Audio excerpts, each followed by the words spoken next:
Intelligence officials in the United States believe that pro-Russian separatists in Ukraine probably shot down the Malaysian Airlines passenger plane by mistake.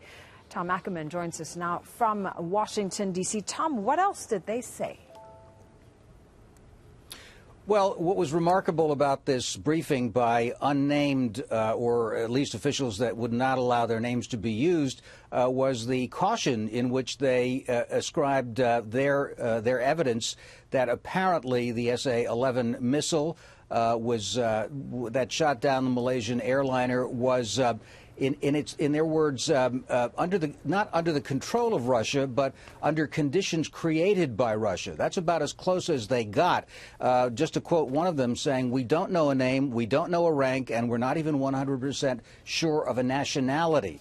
Nevertheless, they said that all the evidence that they have, including social media evidence, videos, leads them to the tentative conclusion that it was Eastern Ukrainian separatists sympathetic to Russia who were responsible. But again, they said that they really don't have anything that is absolutely tied. In fact, the Deputy National Security Advisor at the White House, Ben Rhodes, in an interview said that we don't have a direct link to Russia. We don't know whether there were Russians that were on the ground during the attack. We don't know whether the Russians, or to what degree the Russians may have trained the separatists. But the circumstantial evidence that they have, the fact that 12 Ukrainian military planes had already been shot down, which the separatists had claimed credit for, those facts gave them the indication that they are looking to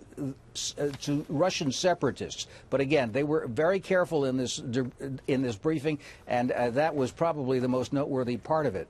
Hey, Tom, did they give any evidence to rule out Ukrainian government forces? Well, they simply said that that was an implausible conclusion, given the fact that they had no evidence of any Ukrainian surface-to-air missile systems anywhere in that area, which is under the control of the separatists. Okay, Tom, thanks very much. Tom Ackerman there in Washington, D.C. for us.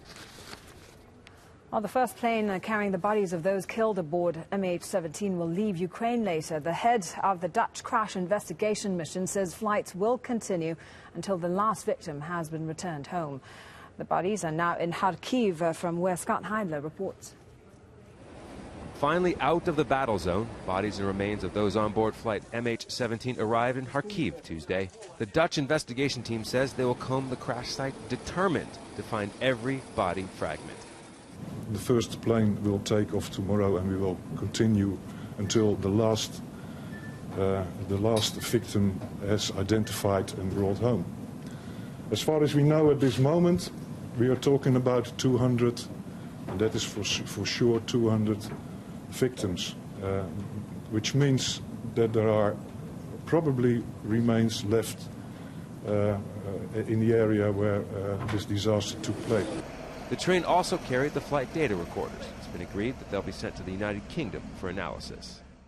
Now that the bodies are here in the Malyshiva factory, the process to get them out of Ukraine has begun. There are going to be many steps in that process, and they expect it to take at least a day, so it won't be until Wednesday until these bodies are loaded onto that C-130 Hercules aircraft bound for the Netherlands.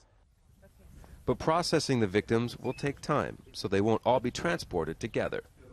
The Dutch Prime Minister is calling for more European pressure to end the fighting in the area of eastern Ukraine where the plane was shot down. Nederland heeft daar naar voren gebracht. The Netherlands has stressed that we want the European Union to be unanimous to call for Russia to do more in order to calm the unrest in East Ukraine. As far as we are concerned, something has fundamentally changed since last Thursday.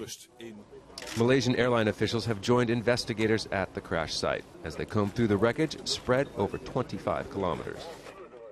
We are in permanent contact with the government forces as well as with the rebel leadership, and we have the respective guarantees from them that our movement should be without trouble. But the fighting nearby continues, so there is still a risk, and teams need to focus on their investigation and not their security. Scott Heidler, Al Jazeera, Kharkiv, Ukraine.